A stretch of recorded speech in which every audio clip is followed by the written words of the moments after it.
discuss the situation in Bangladesh and the ramifications or the developments in Bangladesh, what the kind of ramifications it will have on India geopolitically as well as demographically because of the because of the alleged or because of the reported movement of people from across the border towards India from Bangladesh side. Apart from that, we would be discussing the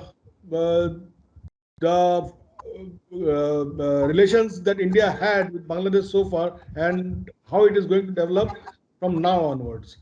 Today we have our strategic affairs editor Sandeep Mukherjee, who you know for quite some time now, and he has his own show here on this channel.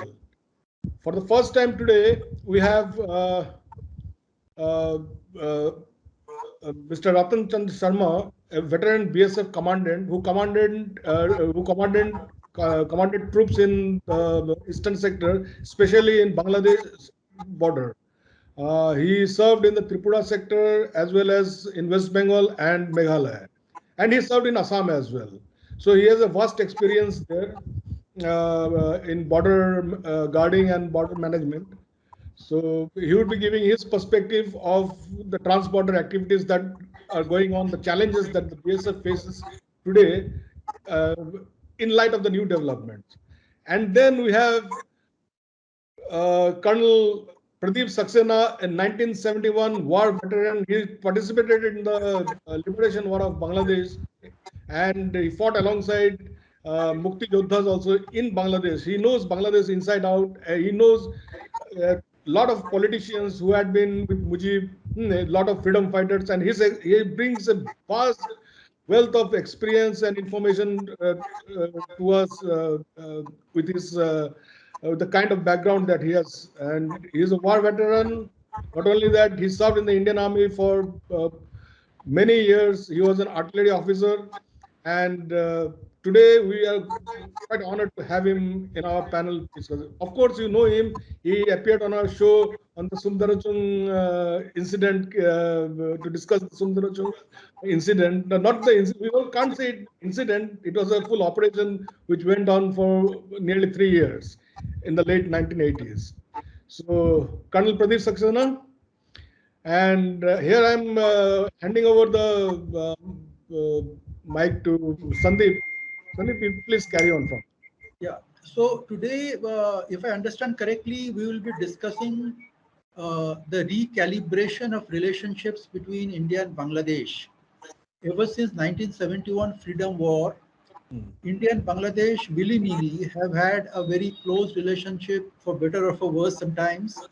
And it was on a kind of even plateau for the last 14 odd years. There have been ups and downs. It was kind of on an even plateau without getting into the internal politics of Bangladesh. But now with the radical changes in the Bangladesh dispensation and the politics of the country, everyone understands that the relationship has to be recalibrated.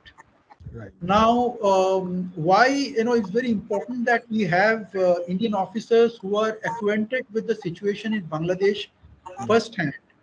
This is no point discussing things in the abstract.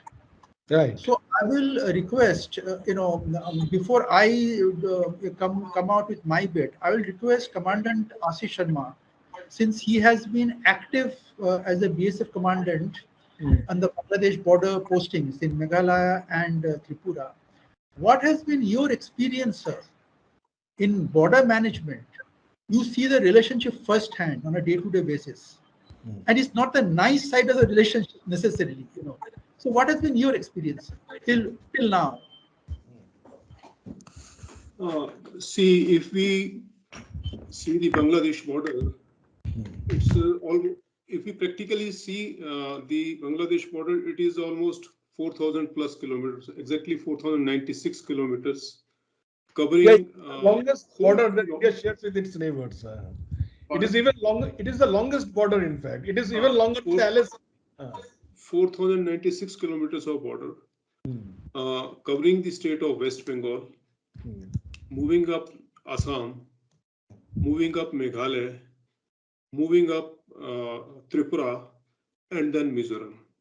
Right. So it is the management of this border. Basically, it not only affects the Seven Sisters, it also affects indirectly other 5 states which are contiguous to the Seven Sisters, like Odisha, Bengal, Jharkhand, Bihar, Sikkim. So it's almost 12 states who are directly affected by the activities which take place at Bangladesh border. Right. As far as the status of Bangladesh border, it has been and was being treated as a soft border. Right. In the sense that India, in order to maintain good relationship with the counterpart, adopted a less lethal strategy. Less lethal strategy is basically a soft approach. So there was soft approach all along the border.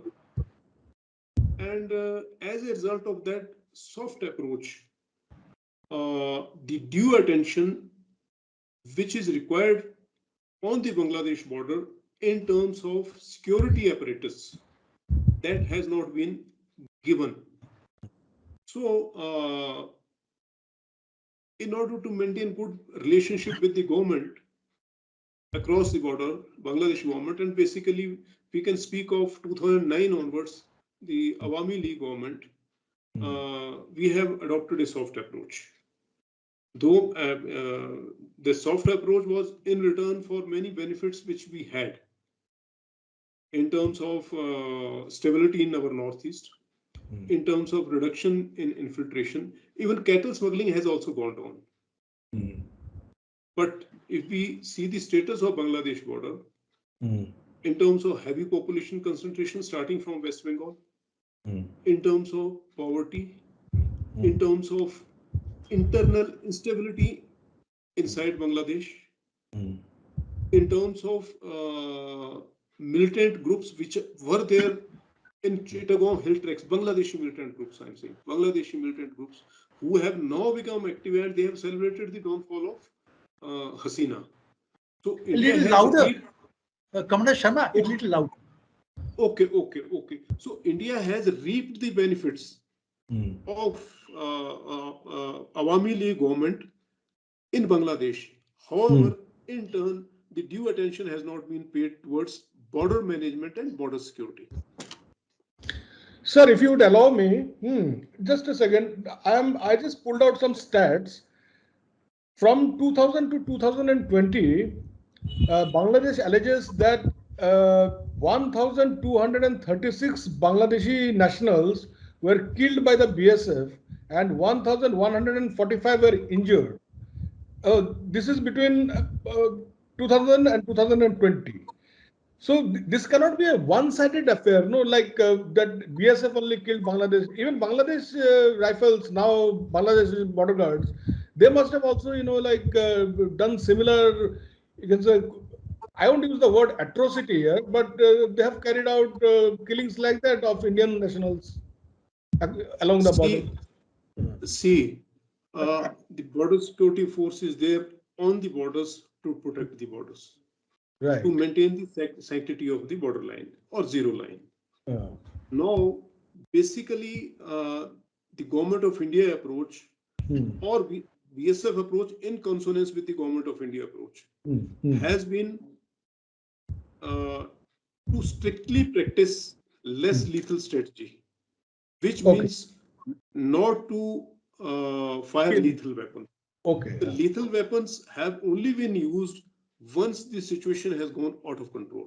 So the figures which you are quoting, I cannot vouch for the authenticity of the figures, but BSF has been very, very careful in using lethal strategy on these borders. Okay. More in self-defense, Jayanta, than as an initiation of offensive actions. Right. Besides, these figures are More from. in self-defense. Yes, I agree with you. These figures start from 2000. So I presume that most of these. I, let me interject here, Jayanta, for a brief period. Uh, I was, for the benefit of everybody, mm, from October 95 to October 97, mm, I was the Deputy Arty Brigade Commander at Binaguri. And as that, part of my, Binaguri, mm, and as part of my duties, the Hashimara and Kuch Bihar military stations were mm, also under me. As a okay. consequence of those responsibilities, Mm, I used to travel quite frequently right up to Dubri Sahib, which is a mm. very famous Gurdwara Sahib on the banks of the Brahmaputra, on Yes, yes, the Assam, yes, West Bengal, North Bengal border, right. and the river that used to divide Assam and North Bengal was the Sankoch River. That also coincidentally coincided with the military boundaries between R-33 Corps and the 4 Corps Mm, at Tezpur and Sukhna respectively.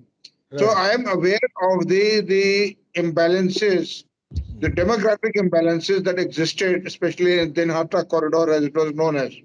Mm, And that time, Jyoti Basu ji was the Jyoti Babu as he was called, was yes, the yes, chief minister. right. And Rattan would remember we used to have those civil military laser conferences. So Okay, okay, one yes. civil military laser conferences, I had the pleasure of attending as the station commander Hashimara Kuch Bihar military station along Mm, with my GOC.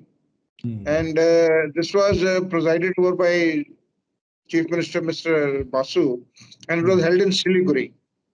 Okay. And the security review was carried out by the chief secretary, Mm, and the next speaker was our GOC. mm, And then, he told him, he says, sir, the demography of the region is undergoing serious changes. mm, If you drive along from Binaguri to Siliguri, a distance of 90 kilometers, mm, and everywhere we can have people from Bangladesh lined on both sides of the road. And he went on to further state that as per figures available with them, there was a daily movement of about 1,500 to 2,000 rickshaw pullers, manual mm, rickshaw pullers, who used to come over from the Teen Biga corridor into Siliguri in the mm. morning town, carry out their daily activities, earn the money, and go back, cross back over the Either. Sir, And can you around which period that was, sir? I'm talking about, this meeting took place in October 1997. Okay. I remember, 97. don't remember the exact date because I remember this because I got posted out from there in December Mm, 1999 and 1997. So this thing happened about October 1997. mm, And Mr. Jyoti Basu, he suddenly cut the general officer short. He said, there are no Bangladeshis in my state. mm. Yeah, yeah, I remember that. Yeah. This is a live experience. I was seated there on the left of the Uh, GOC, and the Mm, GOC was seated on the right, on the left of the chief minister. He was at the head of the table, and seated right across the GOC was the chief secretary. I forget the name, but before the GOC could continue, mm. the chief minister, and he said, "No, General, I think we had enough discussion on this. Let's proceed to the next step." So that Okay. was the kind of approach Mm, which Bengal had during the days of Mr. Jyoti Basu. I mean, I am a soldier. It makes no difference to me whether it is CPM or whether it is TMC or whether it was Congress. But the fact remains was that was the approach mm. I seen live firsthand between 95 to 97 along the North Bengal borders. Okay. sir, Ratan can correct me I or no, amplify what I said. This is my I experience. Mm. I Yes. concur with you that there has been, so because what is the conversation you're referring is an official record, official Yeah. conversation. Uh, as we all know, there has been discussion on this in Parliament. Mm. certain figures were accepted, later on retracted. Okay. And during the rule of the this government only, certain figures were they were asked specifically any data on this, and they said we don't have any data on this. Yeah. However, what I would like to say is that this border is a very tedious border. Out of 4,096 kilometers, almost 1/4 is a riverine border. Yes. Okay. And it is not riverine in the sense that only river is flowing. River has also created the char areas or char lands, which Yeah, are yeah. which are vast in character, which are vast, which have got vast geographical area. So you can say almost 1,000 plus kilometers of the area is still unfenced. Riverine area is all unfenced. In Yeah. addition to that, complete northeast is prone to rains, heavy rains. For the And benefit, pardon? just a second. For the benefit of our audience, let me explain what char is. Char areas. Char areas are formed by river sediments. Okay, and they're always shifting from one place to another. So it covers a vast, you can say the floodplain area in those, which is the floodplain. It is a floodplain area only, which is formed by the sediments of the river, right? And which is formed in the delta there between Brahmaputra and the Ganga River, I guess, or the tributaries So, of. so BSF deployment is there, but basically to look after those char areas, it's very difficult. Yes. I agree with you. It's very difficult. And you see, once because of many factors, there is a tendency for a better life. Right. And when there is a tendency for better life, there is going to be illegal migration. I will not say infiltration. So there has been illegal migration, which is an accepted fact, which has been accepted by the government also, and which Yes. is part. Yes, please. Okay. If you now, both of you gentlemen, in the security aspects, you have shared with with our viewers the exact ground situation, the porousness of the border, the urgency of the situation in terms of demographics, on both sides of the border. This is something which cannot be visualized unless one has gone there. So Right. you have given a first hand. Now let And me. I will just interrupt. Sure. See, if you want to actually appreciate the situation on ground, now what Kuch Vihar area, if you have seen the Kuch Vihar area, now the issue of enclaves is already settled. So there were certain areas there are certain areas in Kuch Vihar where a road goes. It's like a inverse picture. The road is going right side 5 meters is India, left side of the road 5 meters is India. Rest is all Bangladesh. Now a lady comes, old lady, she comes, she says, my daughter's house is across the road and I have to go there. माता जी आपने नहीं जाना, बंगला में जो बोलते हैं कि नहीं जाना है, आप पासपोर्ट लीजिए. हम पासपोर्ट नहीं लेगा, हम तो जाएगा. Now that old lady crosses. You imagine the state of that man who is standing there on the road to stop her. So that is the kind of situation in many places on Indo-Bangladesh border. Okay. So why But, I wanted to bring That this human factor also comes. Human factor also comes. what Commandant Sharma is saying is very right.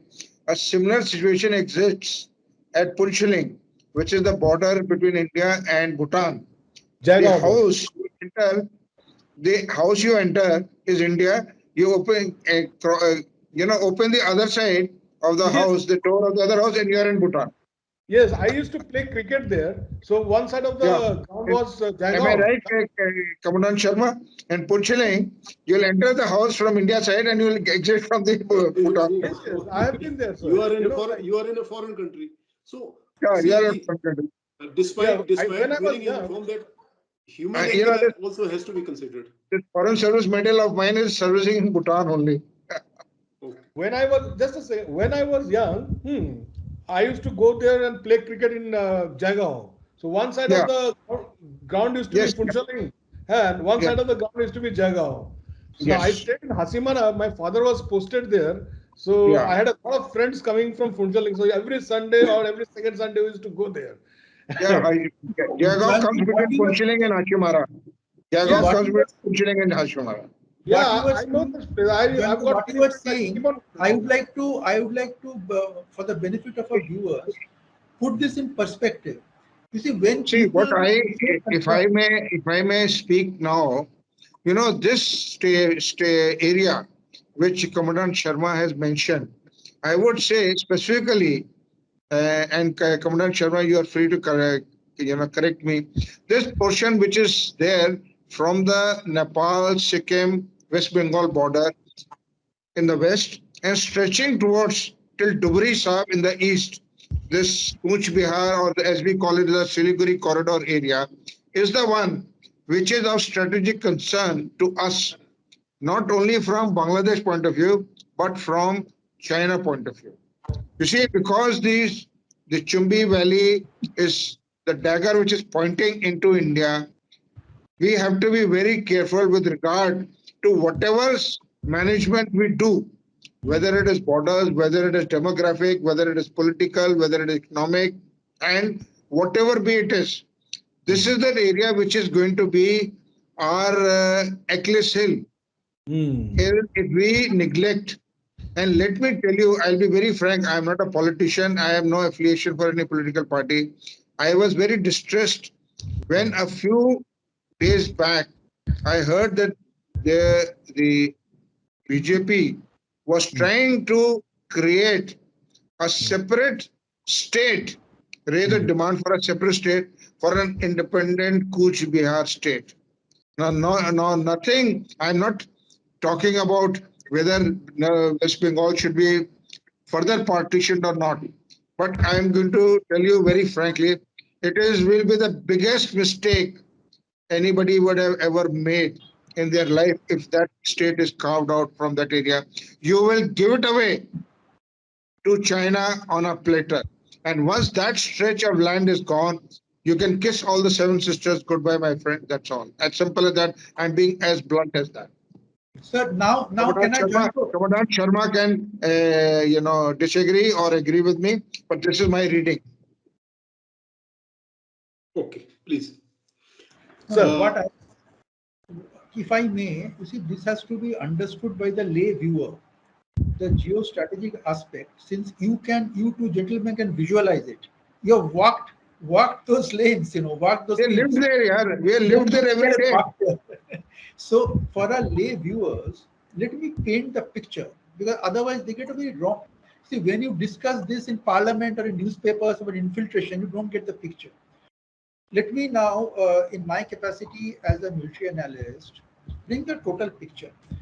Like you said, Bangladesh border is the longest. China, LAC, and IB is international border, and LAC together doesn't lag very far behind in terms of kilometers. It's 4,056 kilometers is India-China, starting from KKP, Karakoram Pass, where the IB, international border, starts in Ladakh, to the southeastern corner of the McMahon line is 4,056 kilometers, of which McMahon line is 890 kilometers. McMahon line is, from Sikkim, from east of Bhutan to the Burma border. Yeah. Now, here, the porousness is almost the same as in the Bangladesh border. There have been actual protocols of pasture lands, of the herders, people who graze cattle, of crossing IB, of crossing LAC. There were designated routes they could come across here and our people could go across there. There's the same concept. They're the same people. You see the Tibetans on both sides, Mongpas, they're the same people. And the McMahon line was a political border. Now, the Bangladesh, West Bengal border on the Tripura side also, same people. In Jessore, there have been, like you were saying about Bhutan, you enter the house from Bengal and you exit into the back garden from in Bangladesh. That was Jessore border. that's right. Yeah. Right. Now, when Bangladesh was piss poor, in terms of economics for 25 years, Hmm. like you have yourself seen, they would come in the morning ply their trade as rickshawala or a local plumber or a hawker and go back in the evening. Some will not go back. After that, during Sheikh Hasina's time, when Bangladesh economy really took off, there have been 2,000 work visas, I have been told, daily being issued from Calcutta High Commission, Bangladesh, to Indians. 2,000. Now, when this enormous infrastructure work was going on in Bangladesh, our bridges and roads and all, since their GDP growth was high and their poverty alleviation was very successful in the rural areas, this kind of blue collar, the menial work, a lot of Indians went to do that. Now, a lot of rumors, as you know, in today's Bangladeshi mob situation, a lot of rumors are flying. They are saying there are 18 lakhs Indians registered. They are saying, no one knows. Some are saying 25 lakhs. The same story turned around. The story we have heard in India about unregistered Bangladeshis, they are repeating the same story of unregistered Indians. Officially, there are only 19,000. Officially, there are only 19,000 people who have gone as students or for work in Bangladesh. And the anti-India feelings in Bangladesh now reflects the anti-Bangladesh feelings you would see in these border areas in the last 15, 20 years in terms of migration. Yes, Jayanta, you are saying something. Yes, you are right. I was just trying to elaborate one of the points that you have made there. Now, in the last 10 years, we are seeing a kind of reverse migration.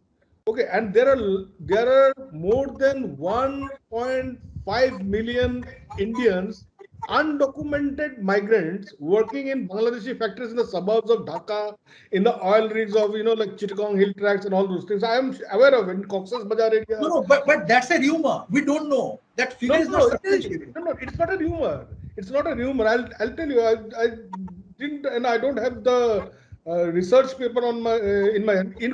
A research was carried, a study was carried out, which I shared on social media. I'll pull out the link and share it with you later on. It's all of you. It was done along with a UN body, and it was a non-government organization which carried on the research, and they found migrants from as far as Rajasthan, Maharashtra, Madhya Pradesh, Jammu and Kashmir working as undocumented workers in Bangladesh, and a lot of them from West Bengal and eastern areas. They are working as factory workers, garment factory workers in the suburbs of Dhaka, and most of the rickshaw pullers and all. One person they interviewed, and they had actually published a small video clip on YouTube also, showing one person who worked in Delhi NCR as a rickshaw puller. He was from Kishanganj, okay, Bihar. He is now pulling rickshaw in Dhaka, and he said that he's earning more money than what he was earning in Gurgaon. That is what he said. Yeah, Jayanta, all I would like to submit is outsiders may not fully understand the reason. You see, these figures, whatever the figures may be, there is a clear cultural, linguistic affinity issue. There are economics at play. Very difficult. If you look at Europe also, before the borders were opened between European countries and EU came, very difficult to control this economic migration. Right. Now it becomes a communal issue because of obvious communal overtures and political issues. Right. But unless it is seen in perspective, like I gave the China border example, those Mompa tribes and the herders, you cannot stop them. The cattle cannot be stopped. They will cross there's a small stream. What is LAC? It's a small stream somewhere. It is just a boulder somewhere. Even Thagla. See, what is Thagla Pass? The army, when did the first time Indian Army ever go there? Captain Mahavir Prasad. Yes. And O.R. Mohinder Singh, these two soldiers, and three SIB, Mr. L.D. Kumar and two constables. They were the first people who climbed Thagla Pass in May 1962. Before the Indian Army had never set foot there. So, who knew whether? But we claim that was part of should be part of our part of McMahon line, because that's the watershed. Thagla Pass is watershed. Okay, so it should be by rights. That should be the actual border. That's a disputed area. But then, when managing the dispute, there was a thing that our herders went there. There was a herding track, by the See, Namka. what is very evident is that there are economic considerations which override the border considerations, and there will be a trans-border migration from both sides depending on what time of the country's history it is. At Right. one time there was a trans-border migration from Bangladesh into India. Now what you are saying is there is a trans-border migration from India to Bangladesh. But having said that, we have to realize that what are the implications of the change of the government in Bangladesh today. Because if you look at it, when Bangladesh came about on 16th of December as an independent country in the world in 1971, there was only Awami League, which was the only political arrangement or the party which existed. The BNP, the Bangladesh Nationalistic Party, and the Jamaat-e-Islami, they were not there. So they have the Awami League. Not only do have grassroots connectivity with the nation, they obviously have the connectivity with India because a fair portion of its leadership not only stayed in India during the struggle, but were grateful to India for their release, like Sheikh Mujibur Rahman. After being released from Pakistan, he first stopped in India before he came to Dhaka on 12th of January 1972. So it is immaterial whether it was A party at power in India or whether it was B party at power in India or it was a coalition government in India. India has always had a, a friendly approach to towards Bangladesh and its government, and we have been accommodative. And whether it was Begum Khalida or Air Marshal Ershad, they have also realized that at some point of time they cannot afford to antagonize India. No matter how close they can go to China, they cannot afford to antagonize India because three sides Yes, yes. India surrounds them. And the Right. fourth side, the Bay of Bengal, is more or less in India's private lake. But now, with the current development which is there, what has happened is that in the past 2009 to now, all the anti-India elements like Ulfa, etc., had been rooted out from there. And after 1971, barring those brief tenures of Ziaul Rahman and his wife and HMS Ershad, by and large, the anti-India elements were either contained or returned, like Anup Chetia was returned from Bangladesh to India, to Right. Ulfa, the finance, the treasurer. So what I'm trying to say is that those situations had been neutralized to India's advantage.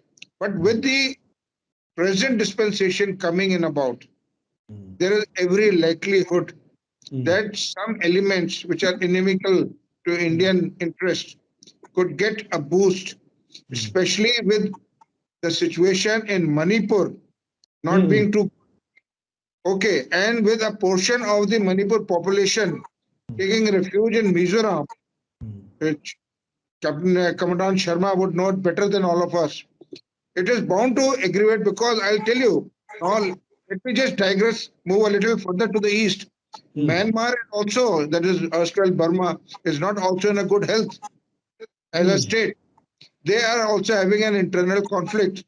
There is a tri-party alliance, military alliance between three organizations: the Arakan Army, the TNA Alliance Army, and the MNDA Alliance Army. These are the three organizations. Now they are mostly the Arakan area. Now this Arakan area, which is a mineral-rich area, and this area is the area which co-joins India, Bangladesh, particularly the Chittagong Hill Tracts, and Myanmar, and of course the Bay of Bengal. Now the problem which Commandant Sharma was mentioning about managing in Dinhata and Dubri areas, the same is going to arise in Bay of Bengal with regard to controlling their activities and this. So this Right. is one area which we need to be very, very, very careful when I we just talk need about to handling the put a, situation. I So just need this to has put to a have caveat. a bearing on the geostrategy of whatever we have to decide in future. So I just try to put a caveat here. You see, before 2008 Army League government came, it was not a small period. This anti-India activity was going on for a long time. During the BNP Jamaat time, everyone had a base in Bangladesh. Anup Chetia Alpha, the Naga Mizo militants, the Jihadi militants, Yes. everyone. Bangla Bhai, JMB, Bangladesh was a safe haven for everyone. Why is India so? People blame India for being pro Hasina. See, one has to understand it doesn't matter who is in power in Bangladesh. I mean, it's not our concern. But that was Gentlemen, when Bangladesh became independent, let me be very frank, because we were there in Dhaka for over a month. There were certain sections of the society who were unhappy with the liberation. Let me be very candid about it. Most people in Bangladesh may not like it, but there was a section, it will be difficult for me to pinpoint because I was only in Dhaka. Outside countryside, everybody was overall happy with it. But there was a section within Dhaka who were inimical to the liberation. Now, those elements have always been there. They said even 25%. 25%, sir. That's a and their sizable. number and their numbers grew when the Awami League was out of power and anti-Awami League people came to run the country, and those people who were there who were anti-Awami League, they exploited their as a vote bank so that they could consolidate them and stay in power. Now, So those let are me the give ones the who have number. not come to power. Because remember, Sheikh Hasina had eliminated most of the elements, putting them to sword. The Razakars who had helped the Pakistan army in delaying the advance of the Indian army and even getting the Mukti Bahini cadres eliminated on behalf of the Pakistan army. So they are the ones. The Razakar, now you can say the urban Razakars, you could call them, or the urbanized element sections of those have now resurfaced in their present circumstances as I oversee it. But Of course, Commandant Sharma continuing would be from what better Colonel Sharma because said, he is more continuing contemporary in the proceedings. continuing from what Colonel Sharma said, the last election before the Bangladesh Liberation War happened in 1970, 75% votes came to Army League. 25% went against them. That's a sizable portion. Yeah, yeah. 25%. Who were this 25%? This is urban Razakars that called Al Brothers. No, Let me no. put it straight. The urban I want. Razakars. See, Hmm. I want to intervene here. Hmm. See, when we see Bangladesh, we have to consider it in two ways. One is foreign policy perspective, Hmm. and connected with that is security perspective. Right. You cannot change your neighbors. Right. You can neither change the composition of the society in your neighborhood. That's right. Correct.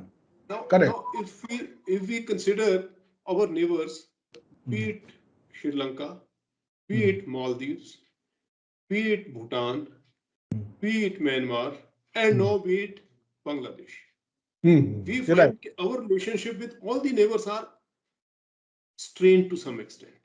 Yes, Yes. today. Yeah. So Yes. why is it so? It is foreign policy. No, Dependence domestic on policy. one political Right, sir. party. Domestic policy. Yes, yes. No, To be noted, what he said. domestic policy. That's our domestic policy. Our Yeah, domestic our policy. domestic policy. Our domestic Our policy. no, but that It drives people away. what I perceive is, if you see, India has been first responder in case of any emergency in any of these countries. Agreed. Any Right. of these countries. Right. India has been first responder in helping them in terms of foreign aid, in Right. terms of medical aid, in terms of. But despite that, where we have faltered is people to people contact.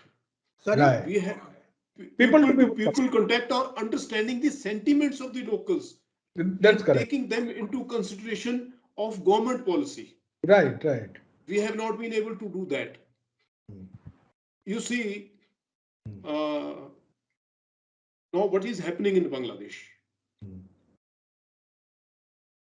What we were discussing is that Sheikh Hasina, naturally, after she came to power, one thing we should realize that Sheikh Hasina is a child of democracy. Her Right. father was a Democrat. Hmm. She has an emotional attachment to India. She would have never gone against India. And India has also helped her. And India benefited from her in terms of northeastern groups, in terms of economy, in terms of better relationship and everything. But putting all your eggs in one basket has landed Right. us now in a trouble. Yeah, that is the That's why grievance. that is why we are discussing it here. Now, It's the grievance of most of the people in Bangladesh. there is a problem we are anticipating. We are anticipating of illegal migration. There is a problem we are anticipating of infiltration. There is a problem we are anticipating of northeastern groups getting active and again having bases inside Bangladesh. There is a problem of Rohingyas who may, I am saying may, try to enter India, not from Mizoram, but from Tripura side. And we land again at zero line what we were in 2009 or before 2009 when BNP was there. So now government of India has to recalibrate its policy to maintain good relationship with the present government. Because the government cannot or we cannot keep on harping. So Sheikh Hasina has gone. So we are in a dock. We have to Sir, come out of that dock. As a Bengali, I have a perspective on this, sir. We are very close to the ground. I have a lot of people to people connects in Bangladesh. They have a lot of grievance about the way they are treated here, right from the High Commission, right from visa application. See, there is a huge foreign currency earning India has from Bangladeshi tourists. Proper legal against visa Bangladeshi tourists, a lot of them who come for medical purposes to Calcutta and Chennai. They have a lot of grievance about the kind of treatment and behavior they get. The moment they step into the visa office in Bangladesh, very casual, patronizing treatment to hospitals in India. Sorry for interrupting you, but Northeastern people used to feel about themselves, how they are treated or called in Delhi. That is That's correct. what we see. Bangladeshi also used to be used as a slur. So Right. see, so one has to be very careful. What you are saying is very correct. Okay, India has Sir, earned a lot from In West Bengal, Bangladeshi has become a slur. It's become an abuse. In West Bengal politics, in Northeast politics, the derogatory yes. use of the term Bangladeshi for decades, it So, is bound to say at some point come home to so, roost. so we are alienating the population. Yes, We are alienating a country. sir, the implications are huge. As Colonel Saxena was saying, people don't realize the geostrategic implications. See, For 50 see, years, we have been comfortable. For 50 years. as a army man, ex-veteran who has fought in wars, he will agree that population is one of your biggest assets also. Yes. If population is a big asset in times of emergency, and when you are radicalizing a population through your actions and making them anti-India, you are creating a problem for your country. Colonel Saxena, when you entered Bangladesh, East Pakistan from Agartala, what kind of reception did you get on the ground from local Bangladeshis? You remember that, right? Yes, I have very vivid and very fond recollections of our reception all through. In fact, my first involvement was with the refugees in June 1971, and till the last, when we left, I think it was 19th or 20th of January, 1972. My interaction has been very, very warm, affectionate, and very close with the people of Bangladesh. And there were people who, when they were leaving, they came to see us, or they were crying to see us leave. We were leaving from the Dhaka University campus. We were billeted, and we were driving down to Narayanganj, and from there we had to cross. and then from there to travel to Komila and Manamati, and then come back to India. So between Dhaka and Narayanganj, the route, when the troops were moving back, people had lined up to bid farewell to us. So what I am trying to say is that there was a people-to-people contact, heart-to-heart relationship, which was there. We were invited open arms in everybody's house with the least fear or least, this thing for any misbehavior or any misconduct by us. We were treated as we were family members. And this I am talking about people all, not only from the upper echelons of society, but even the lower echelons of society. Because our conduct, as I had mentioned, our GOC had told us, General Gonsalves, he had said, gentlemen, the people of Bangladesh have suffered. Remember, we are going there as liberators and not conquerors. So that was the defining philosophy, and we behaved ourselves accordingly, and the people of Bangladesh gave us that love. And till 1975, till Sheikh Mujib's, unfortunate assassination, we were in regular contact with some of our friends there. And then after that, our CEO told us, friends, I think it's time you guys stop interacting because now things are going to change. So what I'm trying to say is that there was a bond between us and the locals, which was very strong. But I don't think that exists today. That But unfortunately is. you are right, sir. That doesn't exist today. Yes. So Commandant, how Sir, did that happen? Sir, how did that happen? Because you see, like you said, India's domestic policies must be recalibrated too. The way you talk about Bangladeshis as neighbors, why Bangladesh alone? Nepal? What kind of treatment did Nepal? Why is yeah, Nepal you call given away them today? Puspetias, you call them termites, and you call them all sorts of names. Termites, Ghuspetias, and all, these are the things which do not go down well in our, See, no, the in our. Nepal border is also totally porous. Hmm. The cross connect of Nepalis and Indians going to and fro is totally porous. It So, is not porous. The border itself is a farce. Okay, it is yeah, it's not an porous. open border. It's an open border. It's the border. it's an The open border. border is Yes, a. it's an open border. Open border. It's No, it's no. an So open border. people have to Gentlemen, understand the realities. Sir, gentlemen, what I would like to say is that yeah, government of yeah, India has to realize that it doesn't take much time for turning a soft border into a hard border. Manipur is an yes, example, or absolutely. Indo-Myanmar border is an example. It was also Okay. being treated as a soft border. Now, what Okay. is the state there? Since we are Yes. now ending towards, coming towards the end of this conversation, let me, first come to Commandant Sharma on this thing. You, in your recent article for India Sentinels, wrote, there is little doubt that the present unrest in the country that led to the ouster of Sheikh Hasina was well rehearsed and choreographed by elements amicable to the regime. Okay. Now, there are speculations which are not entirely unfounded that China and Pakistan's spy agency ISI played a part in it. Huh. Again, you said that it is another matter that Hasina ignored the writing on the wall and failed to take corrective measures. Furthermore, you warned that, like if China can make inroads, which it has already done, now then there is some problem lying ahead for India. Now, you said that in your article and you discussed it quite elaborately. But I would like to know one thing. I'll come to you, Colonel Saxena. I'll come to you on this, on the same issue next, because you can provide a better geostrategic perspective on this thing. But before that, let me ask Commandant Sharma. Now, tell me, what do you think? Because as a BSF officer, commander who operated in that area, you dealt with a lot of people, Bangladeshis as well as Indians on the ground, and you know the ground situation, you know the pulse of the people in those areas.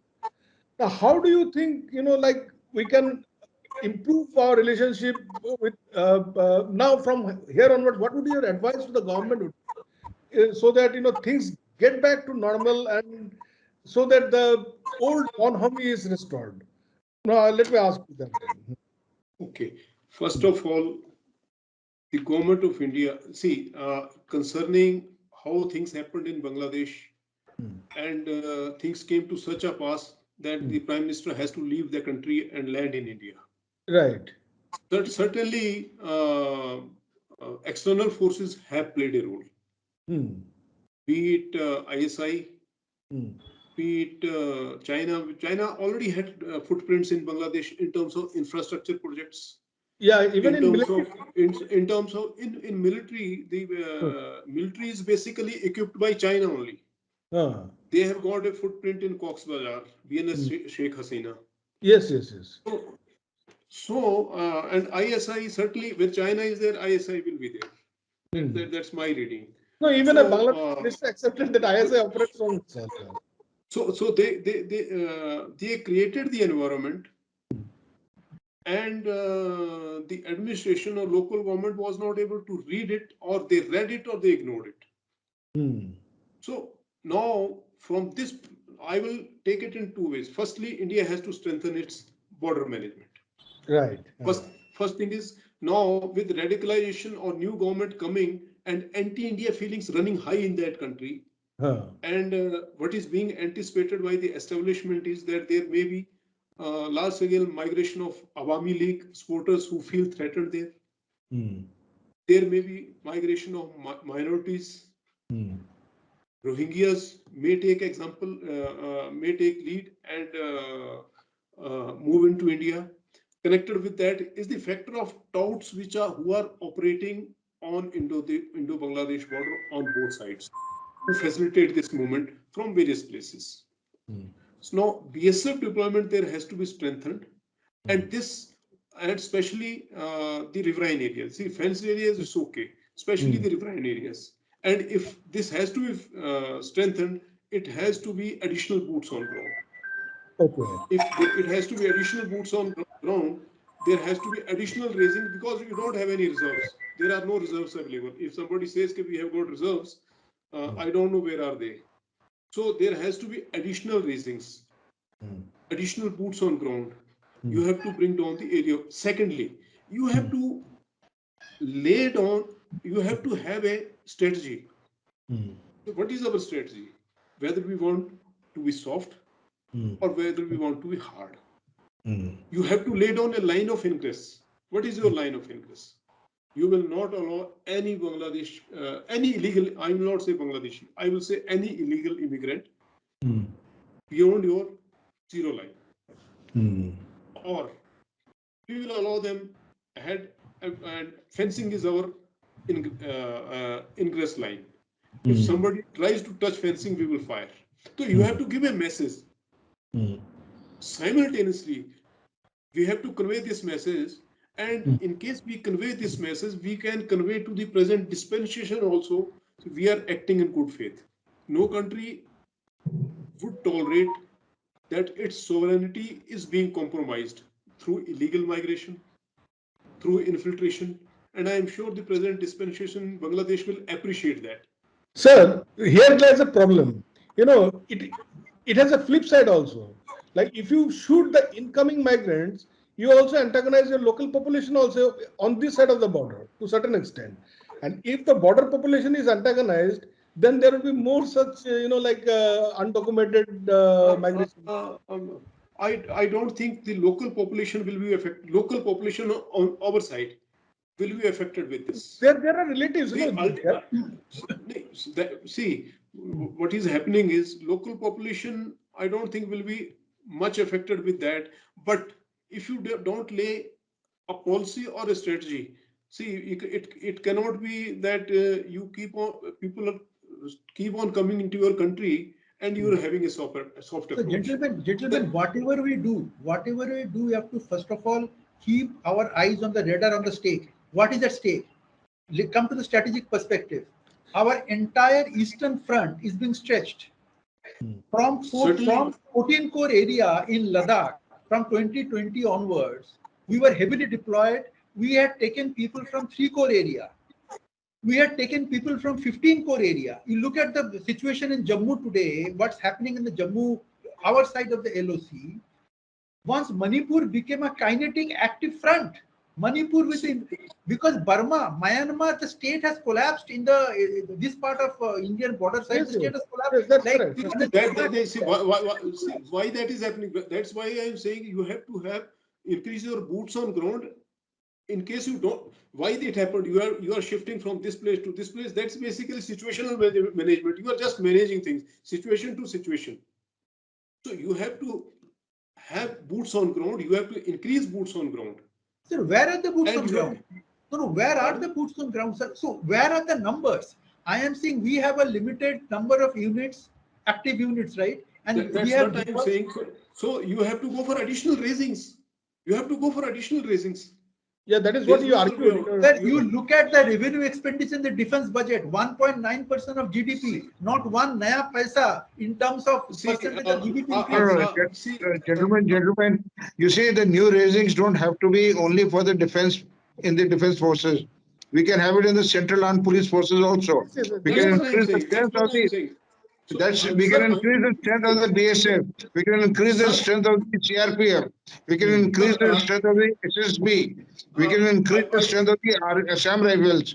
We don't have to have sir, everything under the defense ministry head. Sorry, that's what I just wanted to interject. There again, domestic politics no. comes into play. Sir, there again, domestic politics comes into play. In recent Sir, I Manipur would like. episode, sir, can you just let me No, complete?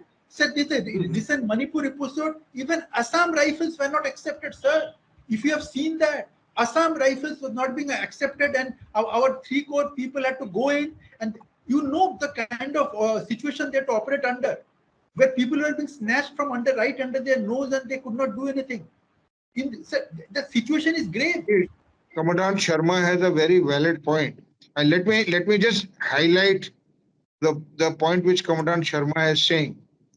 You see, in 2020, when the Chinese came into the what we came to know as Galwan incident came to the fore because of the physical casualties that took place. But please understand, Galwan was only one of the 3 areas where the Chinese had come in strength. Depsang was one, Galwan was second, the Pangong Shore Lake that was the third, and further south, Demchok was the fourth one. These are the 4 areas. Now, to control them, the force levels which existed were inadequate. I can say that because I myself served in Ladakh from 74 and 75, 2 years. So there were troops which were pulled out from within the state of Jammu and Kashmir because they were the first responders that could be there.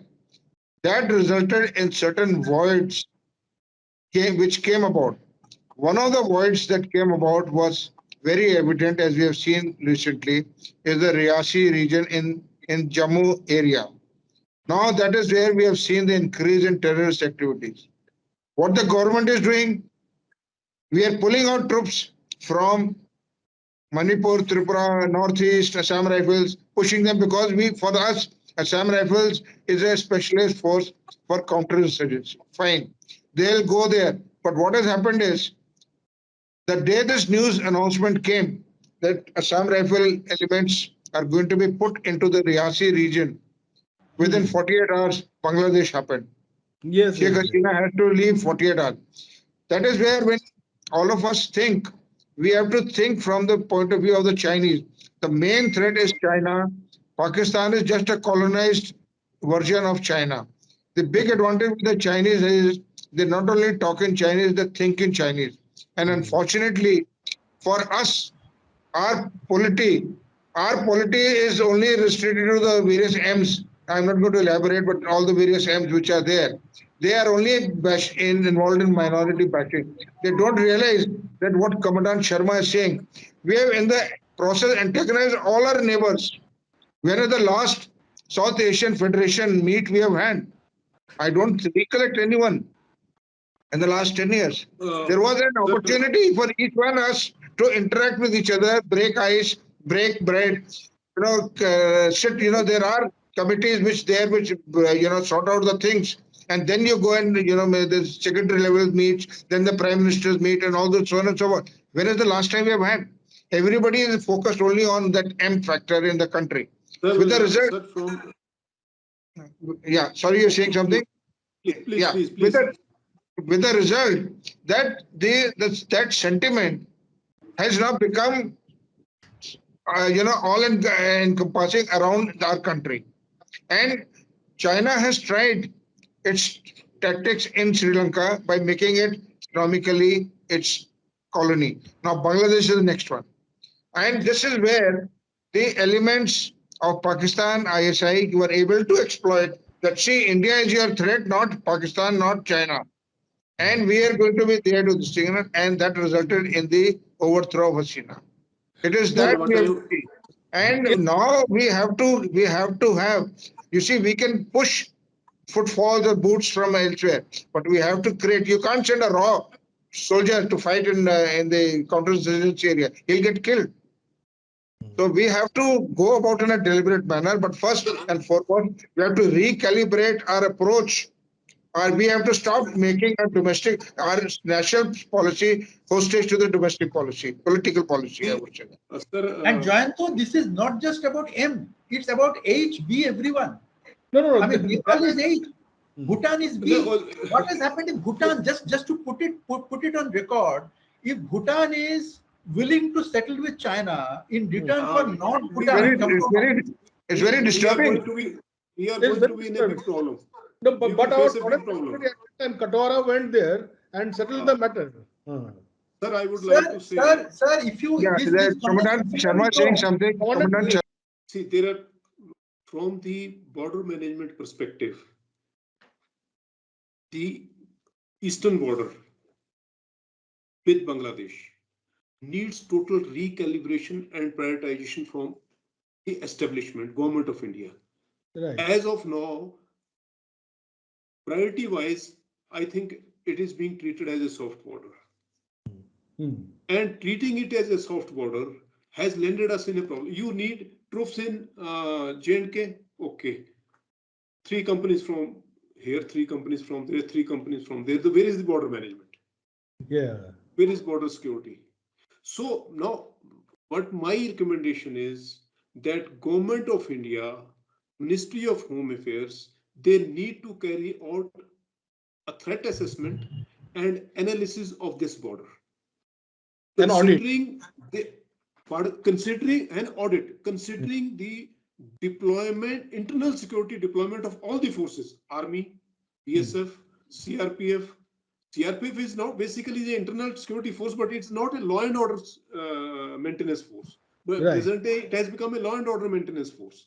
So you have to carry out that analysis. Okay, how many BSF battalions have been deployed for internal security in last 5 years? Yes. Okay. Now, where have those battalions come? Were they reserves? Were they training companies? Or were they withdrawn from border? See, if you are withdrawing your training companies, your training is suffering, your discipline is suffering, your professional efficiency is suffering. If you are withdrawing from the border, your primary role is suffering. Because you have to look after the internal security. So carry out an assessment of last 5 years. Work out an average. And once you work out an average, you have to go for additional raising irrespective of the force. You have to go. There's no choice left with you. Sharma is saying, what Commandant Sharma is saying, and let us support and reinforce that. We should not write off the CAPFs, like CRPF, for example, just for the sake of perspective. The first casualties with China in Ladakh, this Karam Singh post, where CRPF men, ahead of Kugrang Valley, they were CRPF men, not army. Yeah. Even in And just to join benefit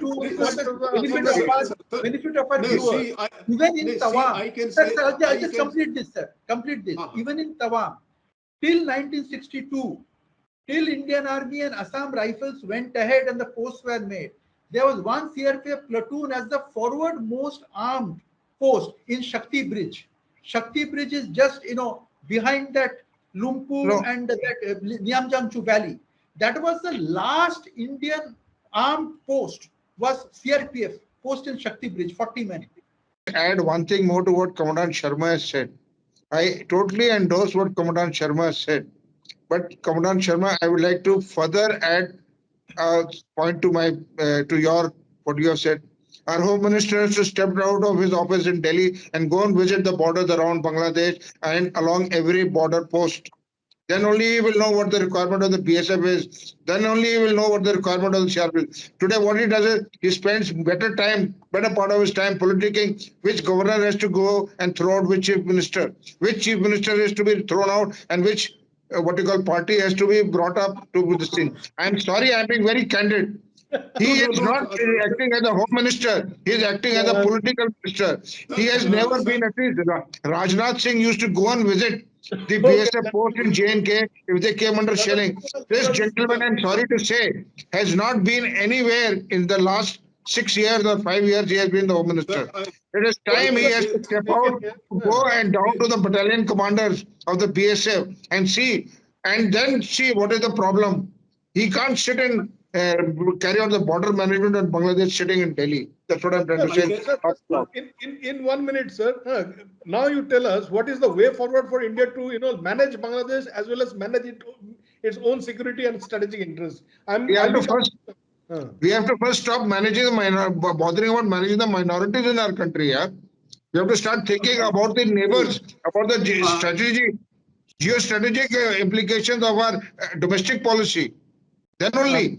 Listen, I'm being very see, frank. I have been to 20 countries. I've lived in Dubai for 2 years. I used to interact daily with people from all walks of life, including South Asia. The fact is that their animosity is only here in the political environment. Outside, mm, everybody is living cheek to jowl. My mm, neighbor next door used to be a Pakistani. If there mm, was some threat, there was some danger, he would come running to me. If there was something, I would go running to him. We were mm, each other's first responders. It made mm, no difference whether India and Pakistan had fought a war. It made mm. no difference to him whether he was an ex-army colonel who had fought Pakistan. So our politicians have to realize that. And for see, that, sir, our Home Minister has to go and sir, visit the border areas sir, instead of politicking in Delhi. we have Commandant to, Sabha. this, see, Yes, yes, we sir. have to, Please. we have to have a professional approach in Mm, case we want to strengthen our security. We Yes. want to strengthen our border management. Now, what is happening is, because the drones are coming from the Pakistan and drugs are coming from Pakistan, mm. so your western border becomes a sensitive border, a hard Yeah. border, and you go for reducing the distances, you go for equipment policy, you go for many things. You Mm, have to have the same professional approach for your eastern border.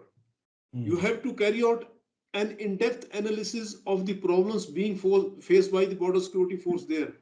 mm, They have got the equipment, they have got everything, but mm. is their deployment commensurate with the terrain? Right. No, it is not commensurate to the difficulties of the terrain.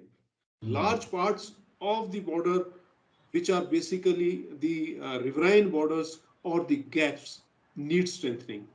mm. Now, this strengthening has to be through technological innovations and additional boots on grounds. And additional boots on ground means additional raisings. Sandeep Mukherjee. Otherwise, Mm, we can keep on discussing. There is no mm, solution.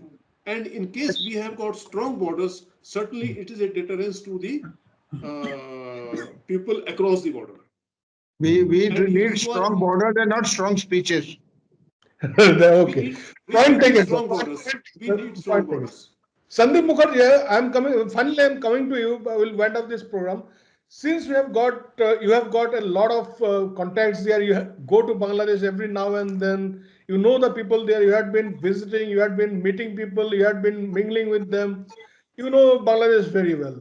Now, what is your just please within 2 minutes let us know like how the sentiments for India prevailing sentiments for India majority sentiments There and is if a there love-hate just, relationship. just a second and if there is this love-hate relationship as you are saying how this can be like fixed I'm coming to politically that. There is a yeah love-hate please. relationship. We are the same people. Hmm, Bengalis are the same people. They feel they have a chip on their shoulder that is hmm, coming from after 71. There were a lot of see this is a rumor-prone country. There was a hmm, rumor that Sheikh Muzi was given away land to India. hmm, Just right after the independence, a person called Colonel Abu Tahir, he was one of the Mufti Fauj. he was openly canvassing that we could have won the liberation without India. Acha. He was one of the primary, anti-India figures in the liberation struggle. Okay. So those forces are there from that time. Now, like Commandant Sharma said, we can't help that. Bangladesh is a different sovereign country. We can't help that. What kind of people they have? What we can do is manage our foreign policy and our domestic overtures. Since we are the same kind of people. That is the same argument Colonel Saxena was making. So there's perhaps you people would like to know there's a lot of Indian investment in Bangladesh, even during Khaleda Zia time. The garment sector. There are entire localities in Dhaka where only Indians stay, in Uttara and all. Indians stay, and they're not Bengalis. They're non-Bengali people who have gone and invested, businessmen. North Indian businesses have come and invested there. It's not that easy to. We are joined at the hip. It's not that easy to link. Bangladeshis have to come here for medical purposes. Bangladeshi steel industry, cement industry. They run with raw materials which go from India. It cannot be done. Now, what my this thing is, the economic relationship will be there. Like it was there before Hasina also. I am scared of the strategic thing because India is used to a peaceful border for the last 50 years. After Bangladesh liberation, we have forgotten East Pakistan days. The generations of army men who have never fought, who have never managed the border with two enemies on two sides. East Pakistan has gone from 1971. So the paradigm here is we have Bangladesh. Okay, it's a different thing. No, not anymore. China is deeply into Bangladesh. They wanted to come to Tista Reservoir, the other side of Siliguri corridor. Do you realize the implication of China's presence in Tista Reservoir just across the Siliguri chicken neck on the east? And this side on the Jhamperi Ridge on the northwest? Between India and Bangladesh, we'll discuss it in a different program, the Tista issue. We'll try to. I am saying the strategic implication. I just have a final point to make for everybody's benefit, gentlemen. Yes, sir. See, just one final point from my side before we sign off. Friends, my view is that if we have to have a successful foreign policy and friendly neighbors, we have to learn to manage our neighbors as if they were an integral part of our country, as if they were the 30th, 31st, 35th, 34th states. But unfortunately, we are not managing our own existing states. We are busy trying to pull down one government, trying to run down another government, trying to replace, destabilize another government, trying to have the governors acting as the state. So when we are not able to manage our own states within our own country, how we are going to manage our neighborhood? That is my final food for thought. My food for thought for everybody.